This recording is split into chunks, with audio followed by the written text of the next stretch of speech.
Welcome to the Water Play Podcast. I'm Jacob P. But Lucas won't be joining us for this episode. He'll be back next week.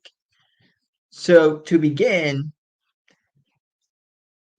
we understand we've kind of missed a couple weeks, but we're gonna get more to a regular schedule in the next coming weeks.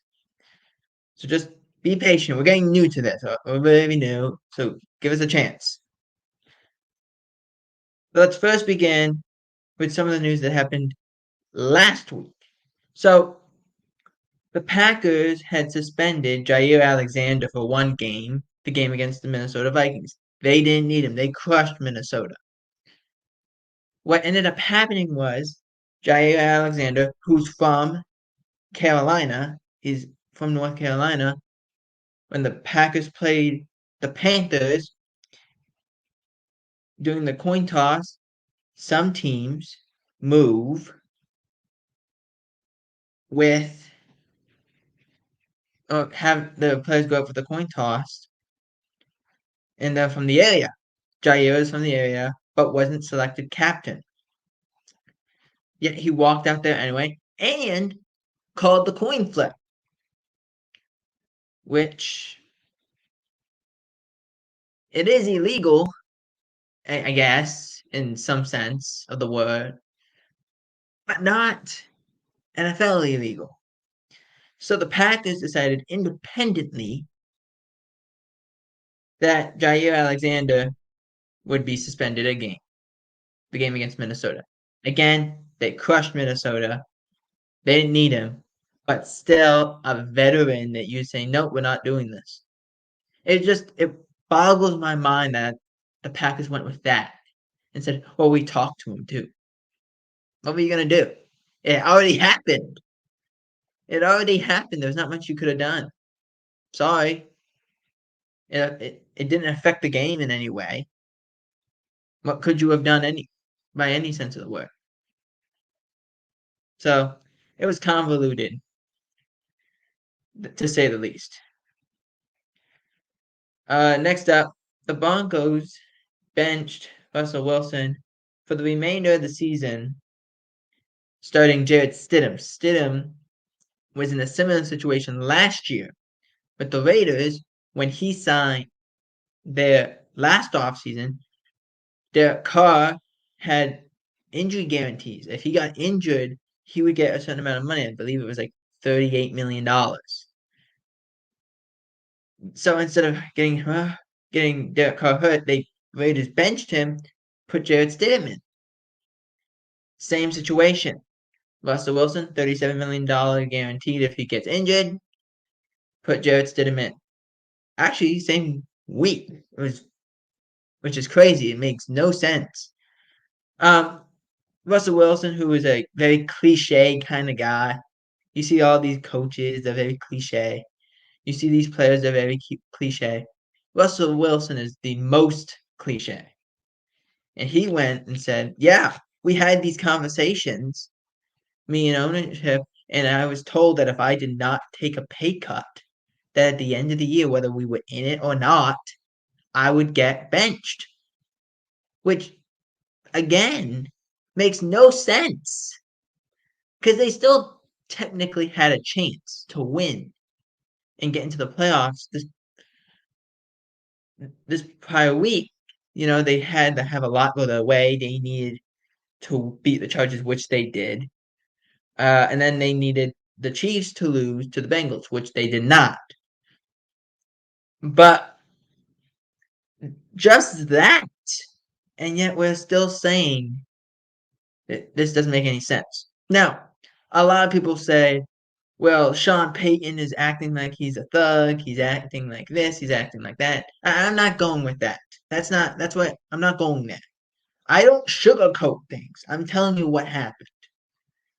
What I think happened was, and from what Russell Wilson has said, I don't know how these conversations went down,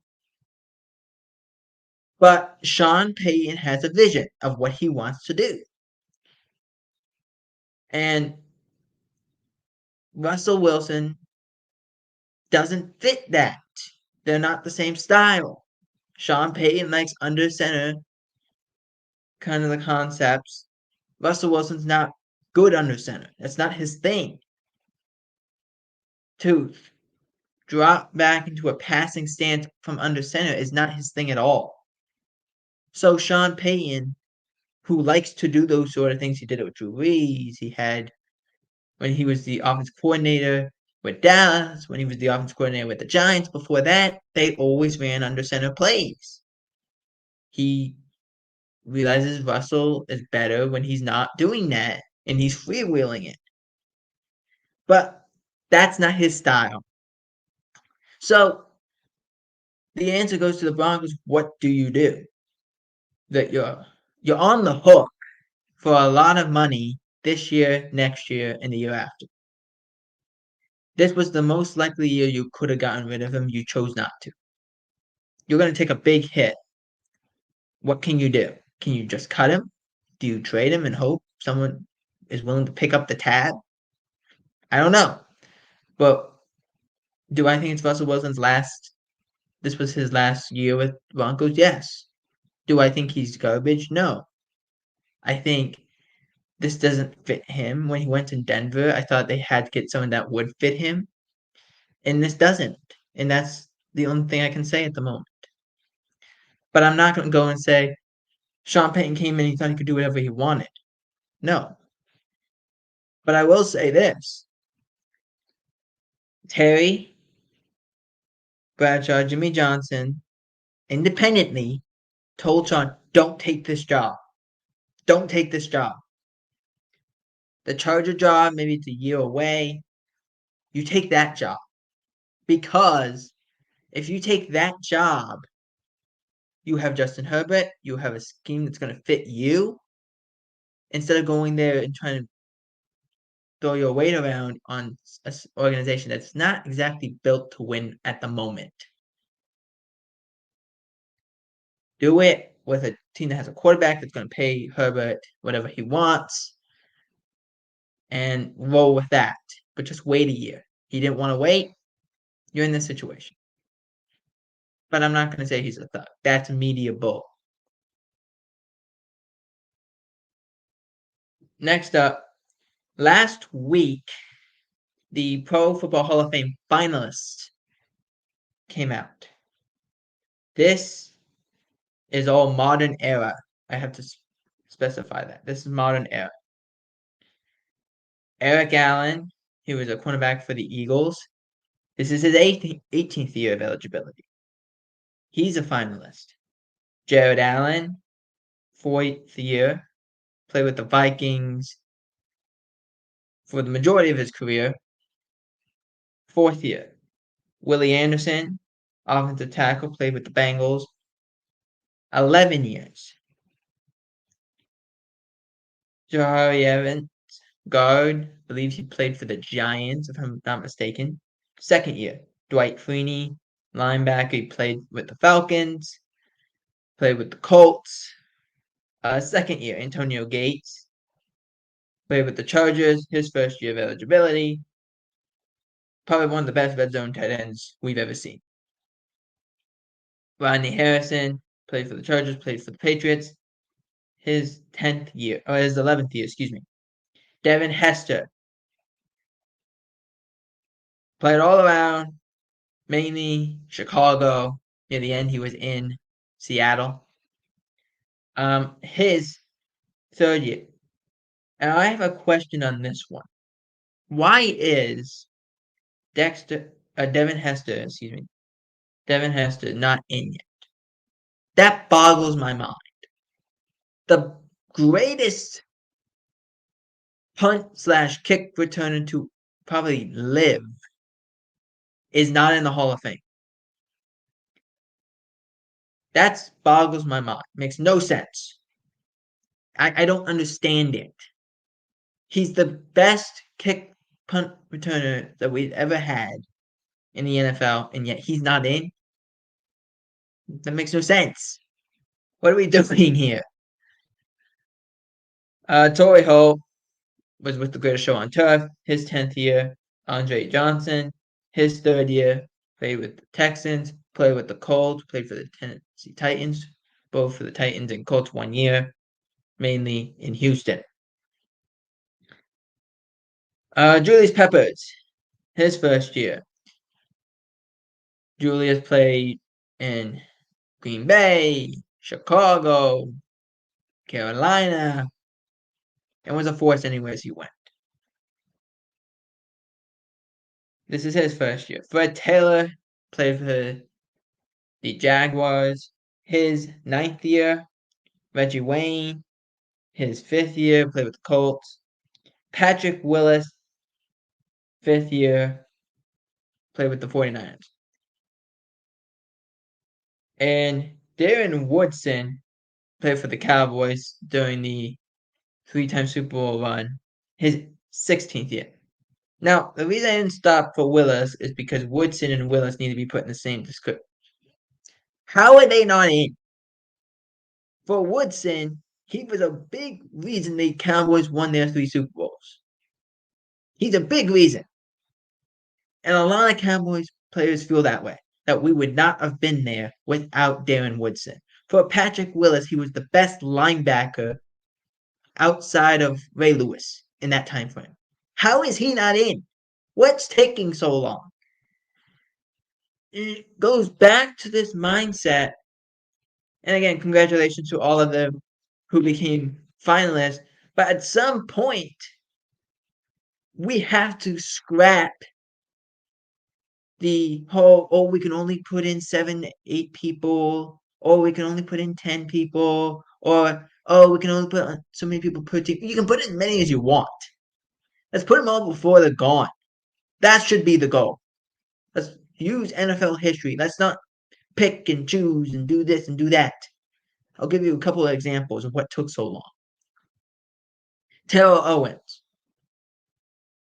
What took him so long? The only thing that took him so long was because when he was off the field, because his numbers say he should be in the Hall of Fame. His numbers say he should be in the Hall of Fame. He was, I think, 3rd in numbers, or 2nd in numbers behind Jerry Rice, who was in the Hall of Fame. What took T.O. so long? What could he have done? Drew Pearson played for the Cowboys in the 1970s. All the players in the decade team in 1970 were in the Hall of Fame. What took Drew Pearson 30 years to get in? And those are so many more of that. But Darren Woodson, 16 years. Eric Allen, 18 years. Why? Why? It doesn't make sense. It doesn't make any sense. It shouldn't take him this long. If you're going to put him in, put him in. If you're not going to, then don't. But stop wasting everyone's time. Before we move on, I would like to say that this episode of the Webplay Podcast is powered by StreamYard. Thank you, StreamYard, for letting us record the What to Play Podcast, episode number 4. All right. So, this is almost 2 questions, in a way. And the questions go on, what's wrong with the Chiefs / what's wrong with the Eagles? And I've said this a couple times with the Eagles, and I've said this a couple times with the Chiefs, but I want to narrow it in. For the Chiefs, they don't have anything besides Travis Kelce and Patrick Mahomes. They are struggling. They can't protect. The 2 tackles they brought in, Smith and the tackle from Jacksonville last year, Taylor, they can't stop anything. So Mahomes is getting hit constantly. They're taking bad penalties. Wide receivers can't catch. They're kicking more field goals than scoring touchdowns. They punt the ball more. They just struggled against the Cincinnati Bengals team. That can't happen to you at all. And I don't understand what's happening with the Kansas City Chiefs. This shouldn't happen. Defensively, you're staying in games. But when you just struggled against a backup quarterback, when your offense can't score points, you only beat them by 8. You beat them by 8. You won. You won. And you won your division title for the 8th consecutive year. At some point, you have to win by more than these margins. I said the same thing about the Eagles. The Eagles were 10-1, and yet somehow it always felt, geez, what's going on? This was a team that was dominant in the offense. They got all the weapons. They lost the offensive coordinator, which we will get to, but they lost the offensive coordinator, and yet their defense looks worse, but their offense looks like a disaster. We were saying that, and they were 10-1. And then they've lost. They've gone 1-4 in the last 5 games. I don't understand this. If I'm them. And I can say why. You played San Francisco, you played Dallas, you played Seattle. 3 losses in a row. You go play the Giants, you beat the Giants. Barely. But then you go against Arizona and got beat. The game against San Francisco, you got punched in the mouth. The game against Dallas, you got punched in the mouth. They were more physical than you were, and they punched you in the mouth.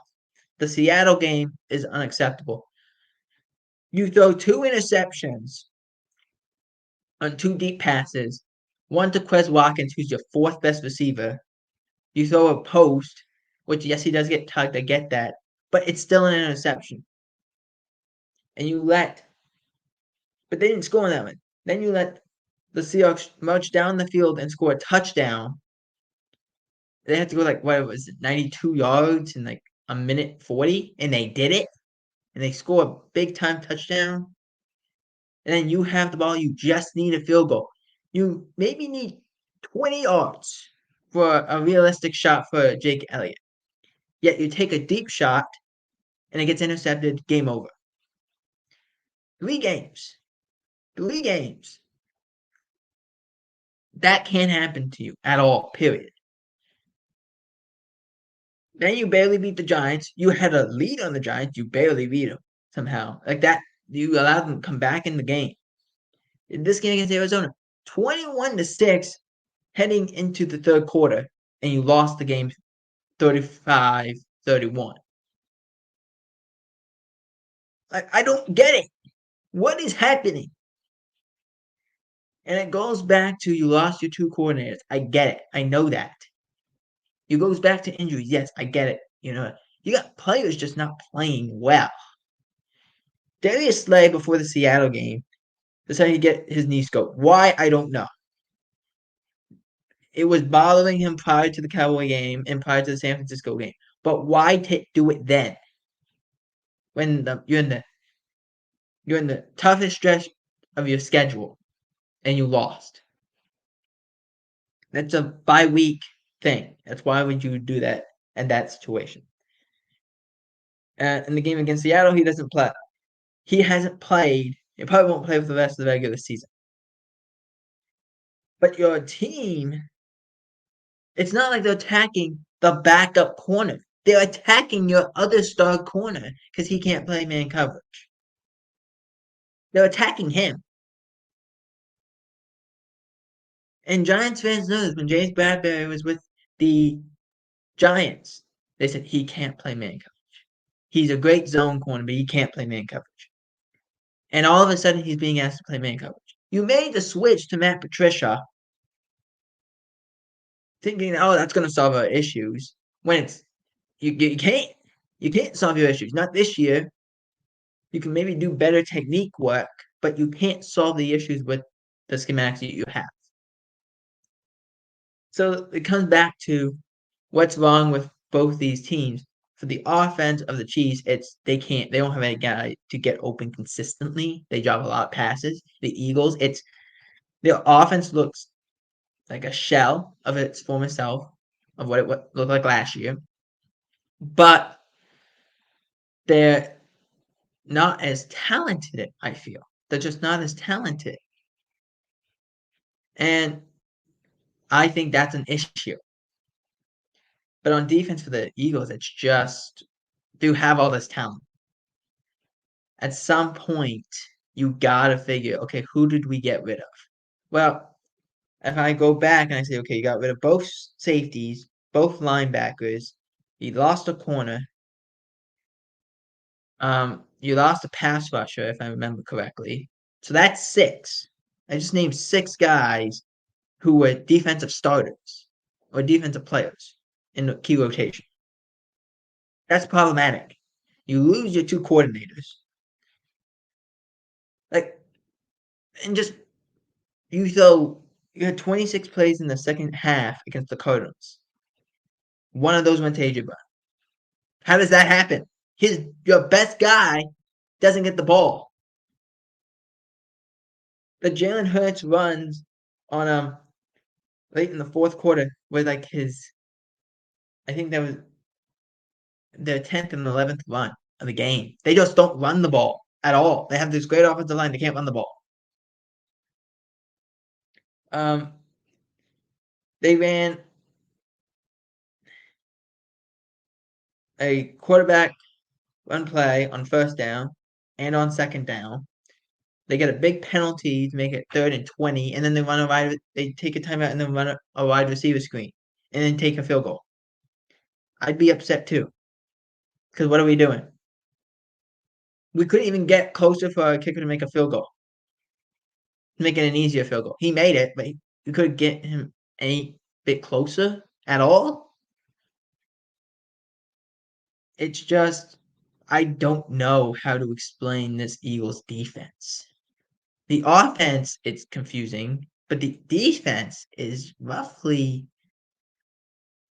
like you still have that great defensive line. You still have that great offensive line. And yet somehow those are the strengths that you had are becoming your weaknesses, becoming your Achilles heel. So those are issues. Moving on to Micah Parsons, who on his podcast, The Edge, he's talked about how he doesn't get a holding call, and he doesn't.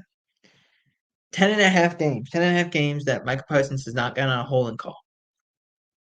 The last time he got a holding call, week 6 against the Chargers. At the Chargers, I should say. It was a Monday night game. He got a holding call in like the second quarter. That's the last time he got a holding call. It's not like he's not getting help. To the point that the Cowboys actually had to call, I believe, before the Detroit game, but I only saw it after the Detroit game.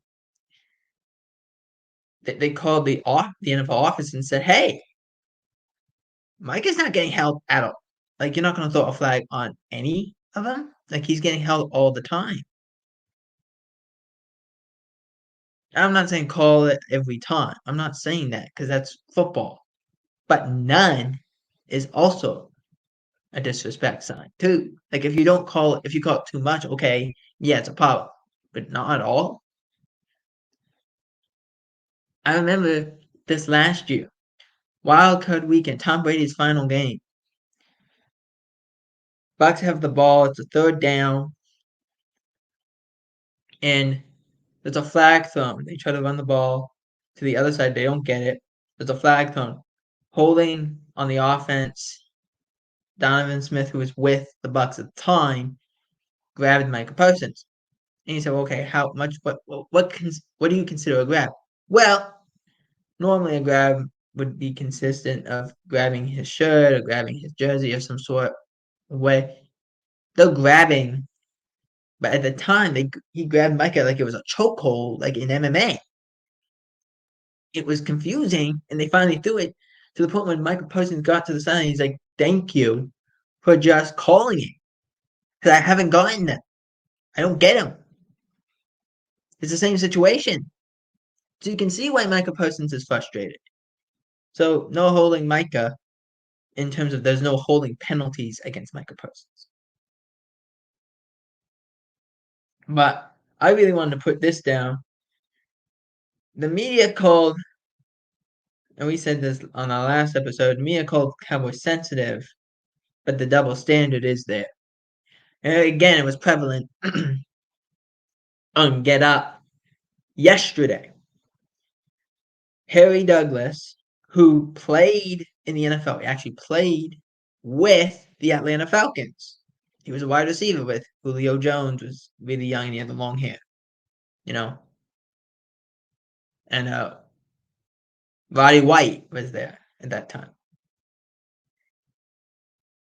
And Harry is talking about how, like, he wouldn't give Dak the MVP, but he says Dak is the best quarterback in the NFC right now, which is his opinion. That's fine. But he goes and says, you can't consider anyone else better because he's beaten them. And but Scott, who is just a waste at this point. It's a waste. You would have more success putting a trash bag up on top of a chair at this point. That's basically the equivalent. But he goes and says Matt Stafford. And Matt Stafford, he says, well, Matt Stafford, when he has Cooper Kupp, Puka Nacua, Tyler Higbee, all these guys, and Kyron Williams, he's been great. To which Kimberly Martin, who I don't exactly care for, made a great point. And she said, well, hold it. We make fun of the 49ers when with Brock Purdy. It's the same situation. Exactly the same. Well, if he has Debo, he has Kittle, if he has Ayuk, and he has McCaffrey, and he has all these guys, he's good. Of course. He's got these guys. But that's the same criticism. And it is. I'm not gonna double standard that. But yet we criticize him for it. It's the same thing, even though you're gonna say it's not. Same thing we said about the Cowboys last year. They need all these weapons. Well, of course, because even the guys they have are not exactly good. They got Noah Brown at that time, who is doing great things in Houston, though he might not play. He was not going to play in this next game. Excuse me. But like that's the truth. We made the whole thing. It's these double standards in media. I go back a couple years. A couple years ago. They brought on he's a radio host in New York. Before we move on. He's a radio host in New York. Mostly covers the Yankees. And he goes to first take. He's sitting there at the table. And they go and tell him. And they ask him the question, who do you think is going to win the championship in New York? They didn't say the Knicks. They said who was going to win in New York. And he gave the name of their hockey team. And you know what Stephen A said? That doesn't count. That's all that needs to be said. Also, ESPN covers hockey, just to let you know. But because Stephen A. Smith said that doesn't count, he basically said hockey's not a sport. I'm talking about the Knicks and the Nets and this and that, the Yankees and all this stuff. Because those are big time things. It's just when they're asked to cover real sports, they don't know what to do. They know how to cover their sport. When they have to cover another sport, they look like a deer in headlights all the time. I don't know what to do. I'm just gonna say random things. Excuse me. All right, moving on. As I made my point,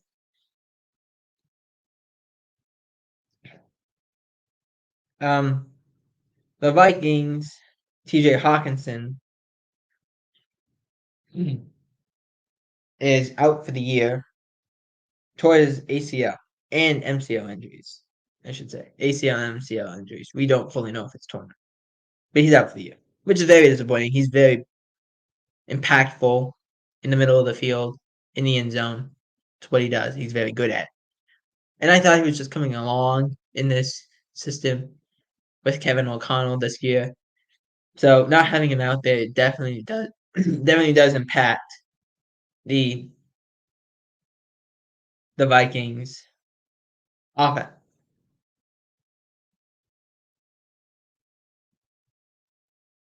And into the recap. So when for week 17, the Cowboys beat the Lions in controversial fashion, 20-19, which we'll talk about that in a little bit. CD Lamb had 227 receiving yards, which was a career high for him. Dak Prescott had 345 passing yards, 2 touchdowns, a pick. It's a bad pick. He's trying to do too much. Jared Goff, I don't think he played terrible, but he had 2 interceptions, 2 diving interceptions. Those things can't happen. The run game, they had over 100, I believe 120, 125 in rushing, and it wasn't enough. They need a little more. And we'll get into the whole controversy in a little bit. The Dolphins vs. Ravens. The Ravens smacked the Dolphins 56-19. It was a close game. Actually, the Dolphins did have a lead at one point. Just, it's very bad. They didn't play well enough. And the Ravens are probably the favorites. I'm not breaking any sound barriers, I think, in this. But the Ravens are going to be the favorites to go and win the Super Bowl, be in the Super Bowl in this for the end of the year. That's what's going to happen. I wouldn't be surprised if San Francisco and Baltimore wins the Super Bowl matchup. But there's also a couple of teams in the NFC. I'm like, anything could happen because it's just been one of those years. Lamar played really well. Again, the Dolphins, I don't think they played bad. I think they're just struggling against good teams. Even when they beat Dallas, they beat them by 2 points. They're not beating people convincingly. They beat them. That's the important thing. But when they go against a team like the Ravens, they're just not even in the same class. Just not. Next up, we talked about the Bengals and Chiefs. Chiefs won 25-17 in a game where I thought Mahomes, even if he gets a whole year together, he needs to find some weapons. The Chiefs haven't done a good job, and their GM Beach has to get people. This can't keep going at all. Cardinals Eagles. Cardinals won 35-31 in a game where, again, Cardinals had 40 minutes of time of possession and the Eagles had 20 minutes. Even though the Eagles were up at 1 point, 21-6, never felt like it was the Eagles' game. And it ended up being right. Dalvin Cook parts ways with the Jets, signs with the Ravens. Wants to go to a Super Bowl team. I get it.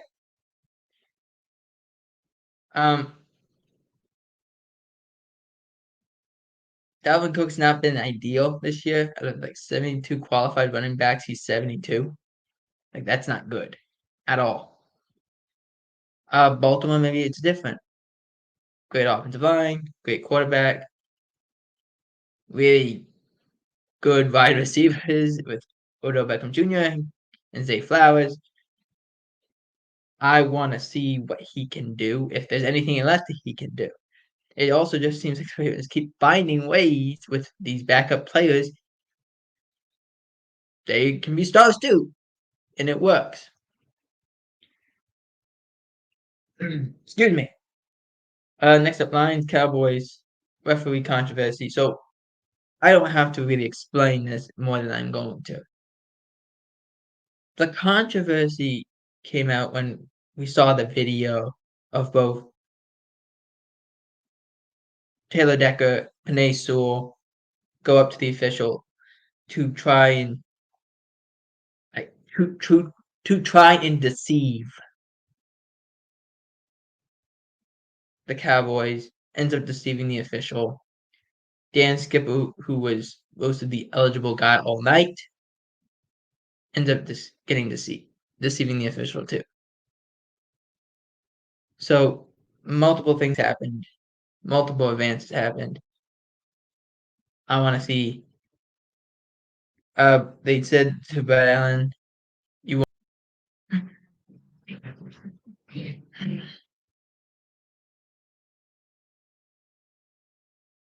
The controversy between the Cowboys and the Lions game. They said, "Okay, Brad Allen and your crew, some of your people might be able to be in the playoff game, but there will be quite a few that won't."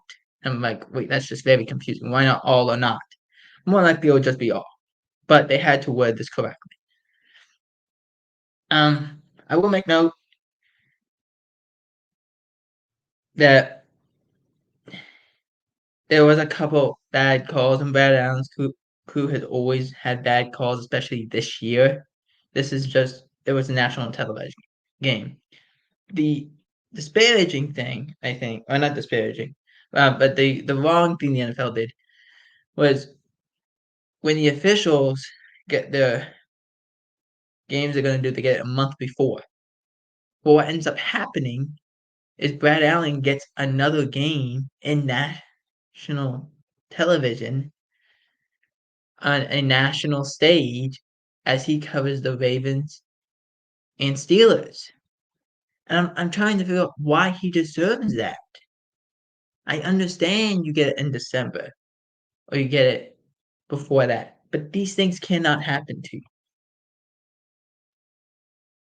So it's a black mark on the NFL, and we're sending the wrong message here. I don't know if there's a way to fix this. I really don't know. What's the way? You make officials full time? You fine official? What do you do? Because the NFL is saying no, it's the right stuff to do. It's not though. The Lions did lose the game because of it, and because of that game, and plus the Cardinals beating the Eagles, we have continued to talk about this game. I will make note also that Lions players are still ranting about this, and as much as they should, um, it's it's over. It is what it is. As bad as it was, you got to move on, and they haven't, and that's a problem. Um, and in a way, it also helps the Cowboys because it actually could get them the second seed if they beat Washington, and the Eagles don't have any. Like they need the Cowboys to lose to Washington and then beat the Giants. So there's a lot of factors going on. But the highest the Lions could get is the third seed. And people said, well, it's a lot of money not going to the community. You don't understand. It wasn't about that. It was about that we couldn't win the game because the officials made the wrong call. But that's the issue. And the fact that this was done on a national scale, because it was the only game on, we all saw it. But if this game would have been at 1 o'clock, we would have never saw it. It's just that simple. All right. Moving on to on Monday, I will do my show on NFL World, but we will talk about as the course of that day goes on, multiple coaches are going to be fired. To which a day that it's not a thing, but it really should be called Dark Monday, but it's considered Black Monday, even though it's not. The idea is all these coaches are in their darkest hour because a lot of them are going to get fired. I think if you go through the divisions, Ron Rivera is probably going to get fired. The reports I've seen, Eberflus probably will stay with the Bears. Dennis Allen and Arthur Smith are expected to stay. Let's see what happens. I still think one of them is going to go. I think it has to be Arthur Smith. The way he's used Bijan Robinson is criminal. But yeah, I saw 10. I'm like 10. I don't think there'll be even 5. And how many of them are going to be willing to go and throw and throw the tea in the hub and try and figure out what we're going to do and abandon ship at the moment? I don't see if you could. I just don't see it. Do I think coordinators are going to get fired? Yeah, that's going to happen. But I think if you look, are you going to fire what Pierce has done with the Raiders? They've played really well. They might not have won, but they're fighting. I think you have to. I will make note though.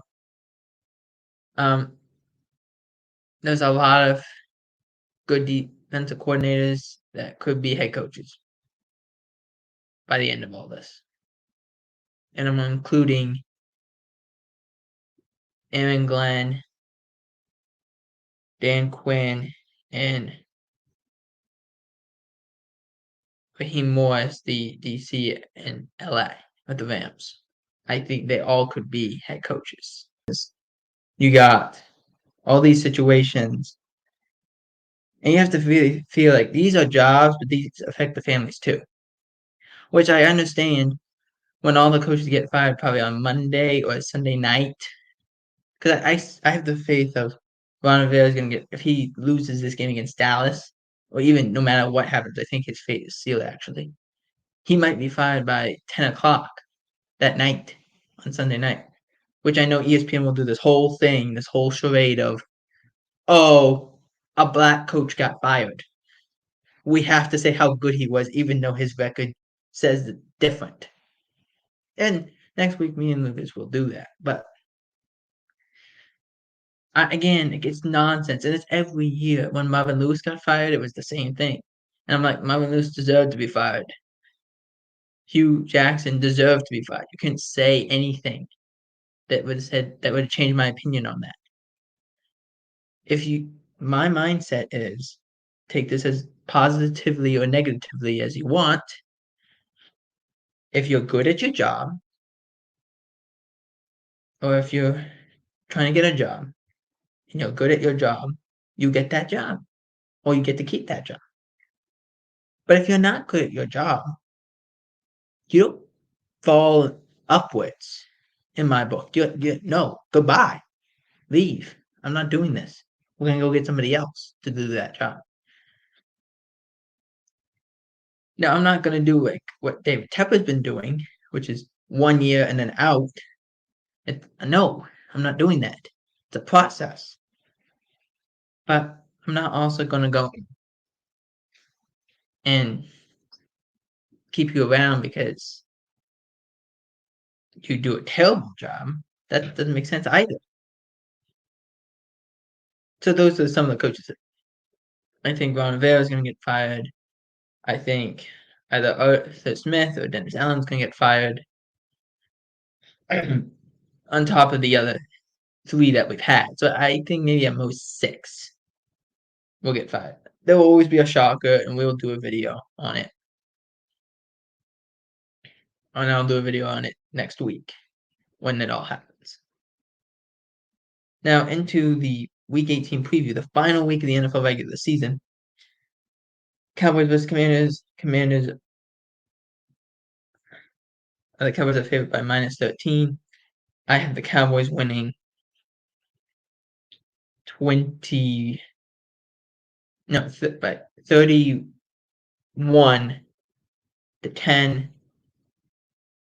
The Cowboys will try and get their players out if they have a big enough lead. So I have the Cowboys winning 31-10.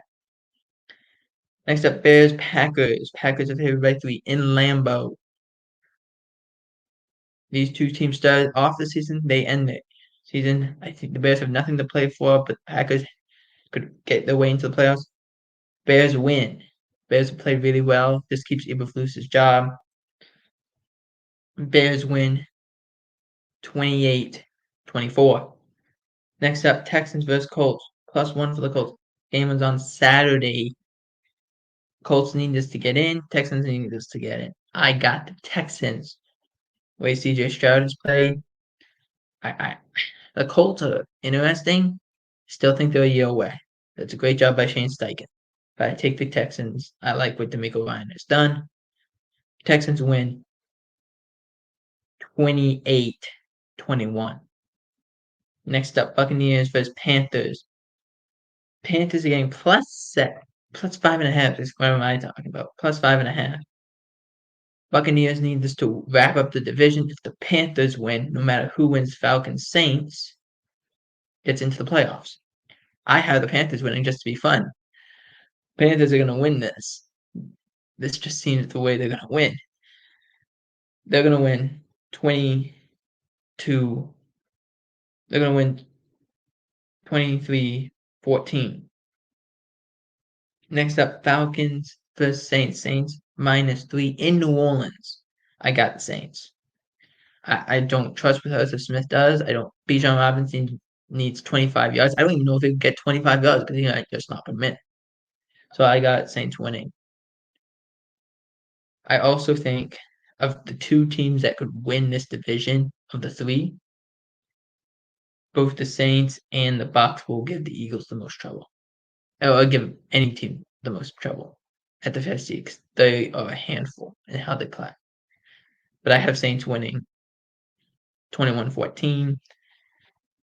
The final game of the 2023-2024 season, Bills versus Dolphins. Dolphins are getting +2.5. They're not favored at home. This goes back to Dolphins aren't beating good teams. Or if they do, they don't beat them by more than 3 points. I have Dolphins winning 28-20. And the Bills, if Pittsburgh wins and Houston wins, if Pittsburgh wins and Houston wins, they won't be in.